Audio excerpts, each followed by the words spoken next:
I know that you remember this face, okay? Reggie Hayes, an American actor, screenwriter, and director. He is best known for his role, William Dent, on the CW show Girlfriends. He has made many of us laugh. And I want to let you know, if my male friends don't act like William, I don't want to talk to him. Let me ask you this. Oh, that made you laugh. Let me ask you this. First of all, Reggie, how are you doing today? I'm doing good. The sun is shining. We finally got Zoom to work. Yes, we did. It's okay. No, before we got on here, we was like, dang, this link and then that link, this meet code. I was like, listen, we're gonna get it together. But first, I want to ask you, so many people, they follow your Instagram, they follow your social media, and they say, listen, where is William from Girlfriends? We see all of the shows, they were being rebooted on Netflix, but I want to really ask you, how did you even get started in acting? Oh, well, I always wanted to be an actor, and specifically a sitcom actor, because when I was little, I would watch the sitcoms, and they would just make me so happy, Like back in the beginning, I think it was Happy Days and Laverne and Shirley and Mork and Mindy. And then as a little later, the black shows came out, like Good Times and the Jeffersons and things. And I would just watch every sitcom, everything. I would watch. I had the schedule memorized, and I'd just watch TV all the time. And I really wanted to do it. So fast forward to high school. After I got out of military school, I went to public high school and they had a theater program. So I went and took a theater class there. And the woman was really nice, Barbara June Patterson from Highland Park High School. And she said, hey, you want to study this? And you can study it. And so I thought, hey, this is a good idea. I can prepare myself because I knew it was going to be hard. So it's like, it's going to be hard. So like, give yourself all the advantages that you can have. Right. So it's like, go having studied acting, and go having studied the business and theater and everything. So I'm that much further ahead. Because I had an agent once that told me I wasn't that good looking, so, it was going to be rough for me. Well, so, apparently not. That's the cast Girlfriends. You had all the ladies, including Monica, all over you. My sterling personality. So I figured, I'm going to work real hard. And I went to Illinois State University, studied theater, and I got out in 91, moved back home to Chicago, and did plays and improv theater until 95. Then I moved to Los Angeles. Wow. To do a play, and then it just kind of blew up. Wait a minute. You say it just kind of blew up. I want to know, everybody else wants to know, how did you get the role as William? I mean, you're the perfect person for it. I mean, of course, we can't see anybody else playing it because we always say, oh no, William and Monica, William and Lynn, William and Tracy. We always refer to him, but how did you even get that role? Well, Mara told me that she had seen everybody in town already, and they were still looking. And then her husband, Salim, a good friend of mine, he had seen me on another show I was on with Vivica Fox called Getting Personal. That was on Fox for like 17 episodes back in like 98. And it was like, well, this guy's kind of, straight-laced, maybe he'll be good for it. And then they called me in, and I had the part in like 4 days. What? So you tell me? I had 4 different auditions, but okay, they call you in and meet the writers, and then they're like, hey, come back and meet the people from the studio. And you have to come and audition for the people from the studio. And then, hey, come back, and you had to audition for the people from the network.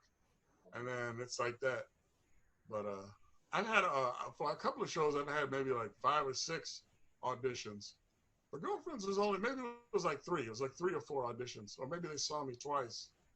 They called me in, and then they called me back to meet Kelsey. But yeah, man, I can't tell you how right on time that was.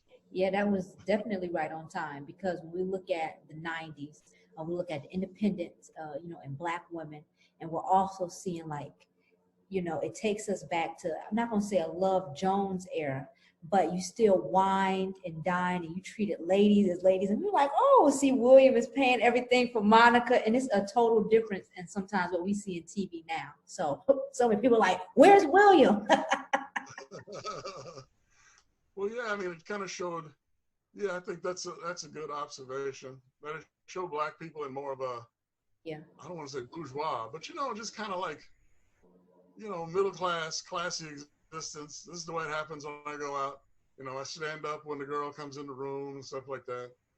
And I think Maya kind of took advantage of it. She's having me pay for everything. listen, She's like, William, where's your wallet? You know, stuff like that.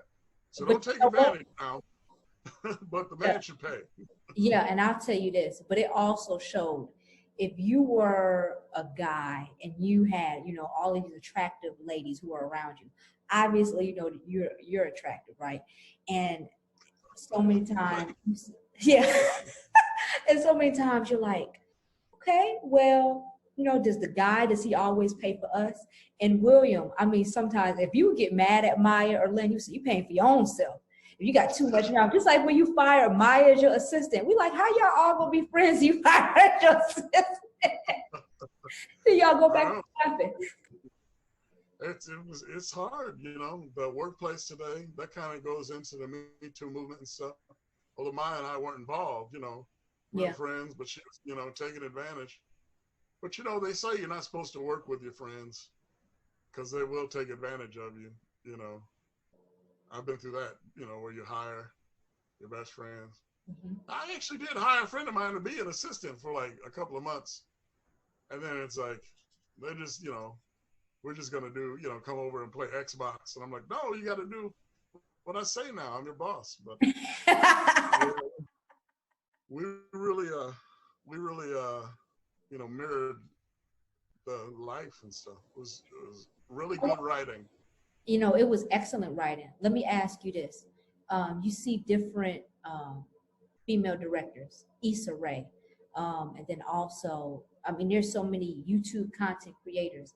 But what do you think is the difference when it comes to the kinds of content in the 90s and then now?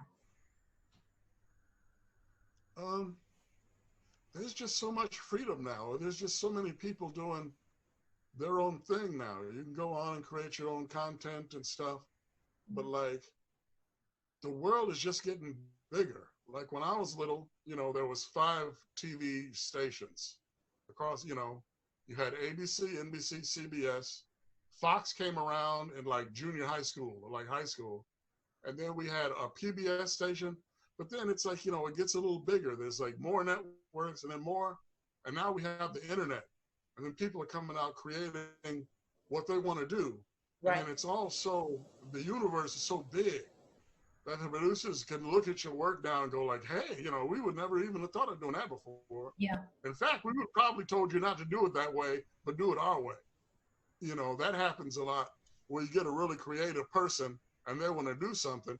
And then you have a whole, you know, group of people, a whole, you know, that come in that nitpick everything and like by committee, they tell you they don't like this, so we don't like that. You got to change this and that. Maybe like 6 or 7 people. They'll come in every day. You know, you got studio people telling you they don't like that. You got network, but it's like now, you know, you've got your own voice more. You know, you can say this is how I'm going to do it, and then they've seen you do it, and they give you more. You know, they give you more freedom to do it. Yeah. But I talk a lot. No, it's okay. I'll tell you this much. When I look at, you know, somebody like Issa Rae and so many screenwriters and directors, especially women and men as well, they just look up to her and they say, wow, she started off with YouTube series. And then HBO picked her up, and it wasn't overnight. She was doing her YouTube series for 3 and 4 years. I mean, just starting off, you know, in the car. And then most of those things evolved over to the her HBO series. Let me ask you this. I saw your Instagram page, and I saw that you were in Atlanta. Are there any projects that we should expect from you? Oh, it's out now. I'm on Black Lightning. I can talk about it now. Yep. Have you seen that on? I play the mayor. I was like, hey, you know, ooh, I love Atlanta. It was, it's just nice, you know, It is. because, you know, I'm not working a whole lot, and then something happens, and, you know, they put you on the first class and fly you out, and, you know, it's like a whole new world down there. Mm-hmm. And it's, you know, a lot of Black people, you know, and it's just, it's not like that here. Here is kind of really sparse. Everything is like locked down, but I just love being in Atlanta so much. I was thinking about moving there. I was about to ask you, do you want to move to Atlanta? Is that what you're telling me? Is that what you're telling me? You want to come to the ATM? I do, but I don't want to move down there and have no friends and be in the apartment all by myself, like watching TV. You know what it is? There are different events, socially distant. Yeah. You can put your mask on, and William girlfriends, you will find a friend. There will be plenty of them for you. Well, I'm thinking about it. Definitely, I think, you know, I'm getting kind of old, and I was thinking about retiring. I don't know, but I would like to, you know, retire down there, because you can get a beautiful house for like much less than up here. I know you can. I know you can. I won't even embarrass people, but like the houses they have out here for like $1 million, it was just like, oh my God. It's like, you would, even if you had $1 million, you wouldn't spend $1 million for that, you know? That is so. But it's just, there's so many people here with the entertainment industry, and then Google is up here now, and then there's just too much income, you know? No. So we're talking about real estate now. No, it's okay. I wanted to ask you, we talk about the art of acting, and so many, you know, I'm in this generation, we are in this generation where we want to see instant success, but you talked about you trained to be an actor. So when it was your correct timing, somebody saw you and said, hey, I think that you would be a good role for this. What would you tell someone who is going through the process? They're going through acting auditions, they're not getting a role, they're hitting different stumbling blocks. How would you tell them to keep moving forward? Oh, well, one, if you're auditioning, you're there. You're up at bat, you're in the mix. So you should be happy about that right there. But one of my professors once told me, just think of yourself as a scoop of ice cream. And just because they don't choose you today, it doesn't mean there's anything wrong with chocolate today or butter brickle today. You know, you're fine. Just keep doing, you got to believe in yourself, you know, and know that it's not a personal rejection. Yeah. Just make sure you do your work and you come in there prepared, and, you know, be polite and be on time. Yeah. And let it fly. You know? Be anxious. I get anxious. I'm the shyest person in the world, so I know what I'm talking about. But you gotta just let it go and have a good time. Oh, and pretend like the audition is the show. You know, like pretend like there's no job in the future. This is what it's like a Zen type of thing. Yeah. And I'm like, okay, tomorrow I've got a show. I'm doing a show on. I've got an audition for some on NBC. I won't tell you what it is. Okay. But, you know, it's like I'm going in there and, hey, I'm just pretending like the audition is the job, and just prepare that way. You know, and you just move right through it. And then they see you having a good time, and then, you know, and they like that. They want you to have a good time. It's like if you come to take a person's daughter out on a date, they're looking at you. This is important for, you know, they sat up nights trying to write this, and then they're, you know, oh, what do we, and then they try and get it sold. It's so important to them. Yeah. They want to see a person that loves their daughter, you know, like an exciting, nice guy. You know, I always try and put a little humor in there, maybe where they didn't see a joker, but just like an excited, nice guy who's there, who just wants to date your daughter so bad. And then they're like, yeah, this is the man for us, you know? And, oh man, I don't want to lie to you. Like 9 times out of 100, you'll get the job. Okay. It's hard. Even Brad Pitt said he would get one job out of 100 auditions. So. Wow. Let me ask you this. There are a lot of people who are starting off acting. What would you tell them? What do you need to be an actor? We see people who are different influencers and they end up getting on TV, but you have longevity when it comes to this. You have people who call you back. You have people who want you to be in their films. What are some of the core principles that you need to be a solid actress or a solid actor? You got to believe in yourself. You know, that's one. You got to have a good support group around you. Have some friends and a life outside of acting. That's what I don't really do. I kind of like sit cloistered up waiting, and that's, you know, it's really hard on your mind. Mm-hmm. You'll but get in a good acting class, get some really good training, you know, but don't forget to enjoy your life while it's happening, because time passes. You know, Girlfriends ended 12 years ago. Yeah. And time just went by so fast. And you're like, hey, I didn't enjoy the past 12 years of my life. I was just really anxious and upset and angry the whole time. Mm-hmm. So remember, this is the only life you get. And acting is wonderful, but it's difficult to get out there. A professor once said, look at which is really good about nowadays. He was talking about theater, but it's like, if they don't let you do theater, then, you know, fuck them. You know, go out and do your own play. And we would. In Chicago, there's like 1 million like little independent theaters that they go in like a storefront and put chairs in there and do a play in there, where the Cinnabons used to be. There's now a theater and I'm doing a play there. But now with the internet, you can do the same thing.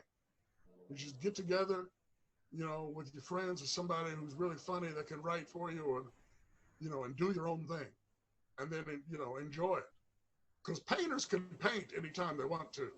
Yeah. You know, artists like that, sculptors. But actors can only act when given permission to. Wow. When chosen, the whole, you know, and so take that power back, you know, and create your own thing. You'll feel more fulfilled, you know. No. And believe it or not, you know, it's like with all this, Hollywood is a dearth of ideas. They have no new ideas. They want to do what they've seen, or what they, you know, what got bought last time, and then they don't want to make a decision that's going to fail because they'll get fired. I mean, I have some sympathy for executives too. They're trying to hang on to that, you know, that mortgage, that, you know, they're just trying not to rock the boat. So if you go out there and you do your own thing and you really believe in it, they'll look at it and they'll be able to take it and say, look here, you know. But you know, it's important to be your own creative, you know. Yeah, and I also know that because let me ask you, do you teach people acting? Do you teach? I want to attend a class by you next time you come to Atlanta. You teach your own class. People ask me that a lot, and they're like, "Why don't you should teach?" And I'm just too shy. I'm just way too shy. I tried to in college. Like in college, they like the people in the master's degree program, they got to teach. There's acting for non-majors in college, you know, where it's like if you have like an engineering degree and you need like an art credit or whatever, you can come and take acting. And they would let the master's degree students teach those classes. And I was like, back then, when I was 18 and 19, I was crazy. And I was like, yeah, let me teach. I'll teach a class. But as you get older, you know, and you start thinking of all the bad things can happen, and you scare yourself into like being smaller. And it's like, I'll just focus on but I'd be scared to death in front of a classroom full of young people. You're so crazy. You just gotta tell them to put their phones up, because they'll go, oh, you said what? You said what? This is the guy, William. Can I take a selfie? But then, and you know, also, I don't know everything. You don't have to. We want to talk to you. You know what you're doing. A professor of mine once said, every time he wanted to tell us something, he was like, turn your bullshit detector up to 10. Because he would be wrong. You know, and then I wouldn't want to go out and tell a young Picasso that he's not doing the right thing. You know, it's like, I don't know everything and I could be wrong. You know, like when I was in Chicago, I had that agent that said, we don't think that you're good enough or strong enough.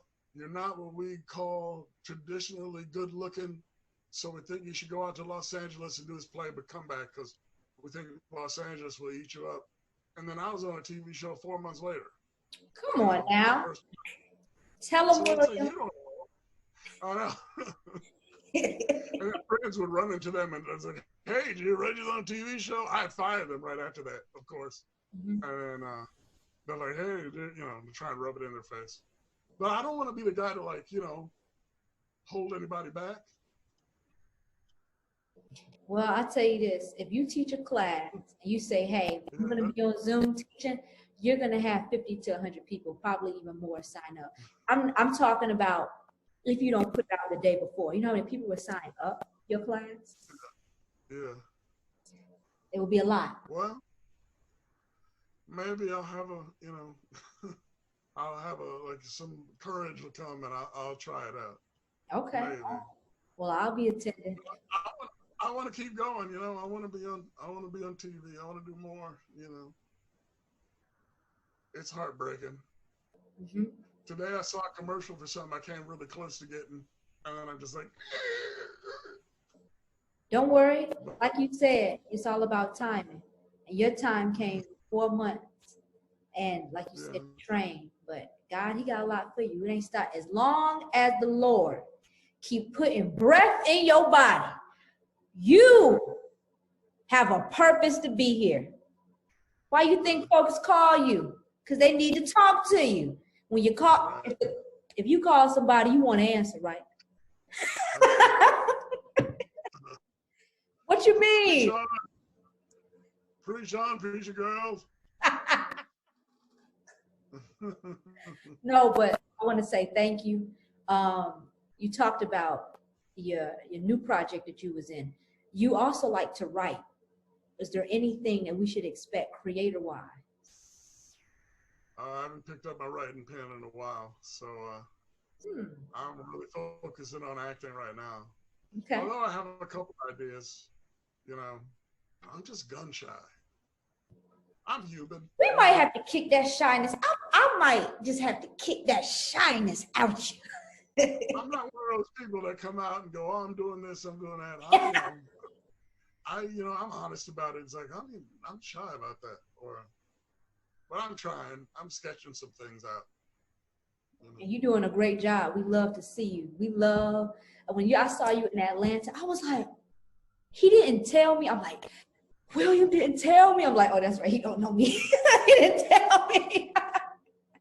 You should have Instagram. I usually talk to people who DM me on the thing if they're nice. Yeah. I say hello. Yeah, I know. So come look on, what am I, Reggie H? Let me tell people where they can follow you. Okay? What we doing is, ladies and gentlemen, we kicking that shyness out. It's Reggie H69. Verified. Right, that's me. That's me. Yeah, I'm verified. So you know it's me.